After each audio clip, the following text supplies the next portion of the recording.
And when it comes to your room, you have to think beyond just a place to sleep. Your cabin is your home base, and it should match the kind of vibe you're going for. You want to watch the ship's wake and see all that cool architecture? The aft-facing balcony is a no-brainer. If you're all about that wide-open, seamless ocean view, you gotta go for the infinity balcony. See what I mean? It's about matching the room to the vacation you're dreaming of. Okay, let's move on packing. And I'm not going to tell you to pack an extra swimsuit. This isn't just any cruise, right? This ship is a massive high-tech beast, and there are a few non-obvious things you need to bring to really get the most out of it. Seriously, forget the extra t-shirt. These are the things that will actually change your trip. Magnetic hooks, instant extra storage. You just stick them to the wall. It's a total game changer. That wide-angle lens, it's pretty much non-negotiable if you want to get those epic shots of the architecture. And a big, beefy portable charger? Trust me on this. When you're running around 22 decks and your phone's running the app all day, it is your absolute best friend. All right, you're booked, you're packed, you're on the ship. The vacation is officially on.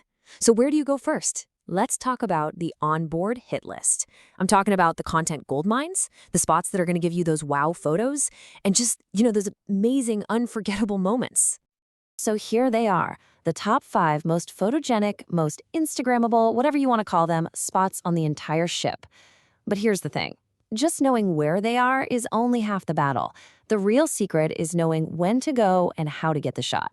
So let's count them down, and I'll give you a pro tip for every single one. First up, the harbor at sunset. Now listen, timing is everything here. A lot of people watch the sunset and then they leave. Big mistake. You need to wait for what photographers call the blue hour. It's that magical 10-minute window after the sun disappears when the sky turns this incredible deep blue and all the ship's lights pop on. That is the shot you want.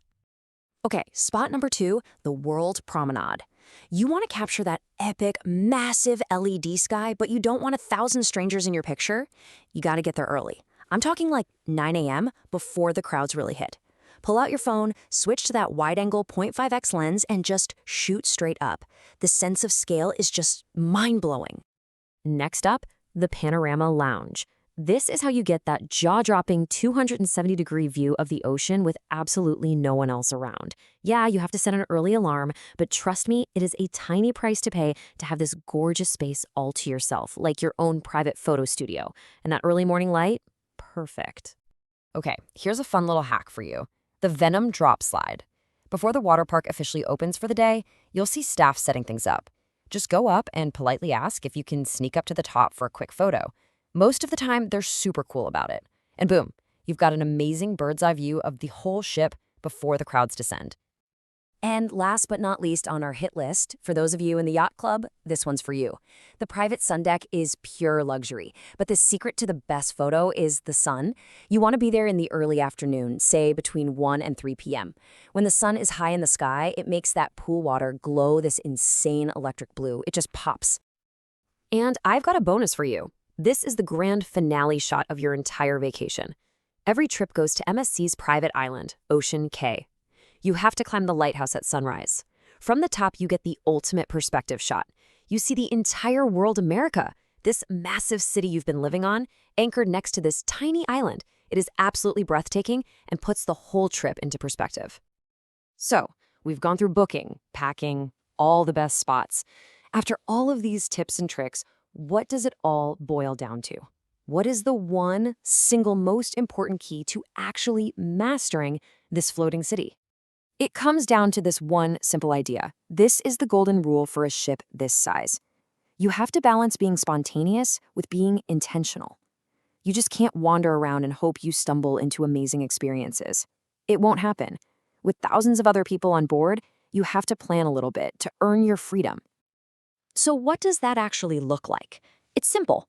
Book your specialty dining ahead of time. Reserve that spa appointment. Know when to hit the panorama lounge for the best view. By locking in a few of those key moments, you create all this open space in your schedule to just be spontaneous, to wander, to explore, without that feeling of missing out.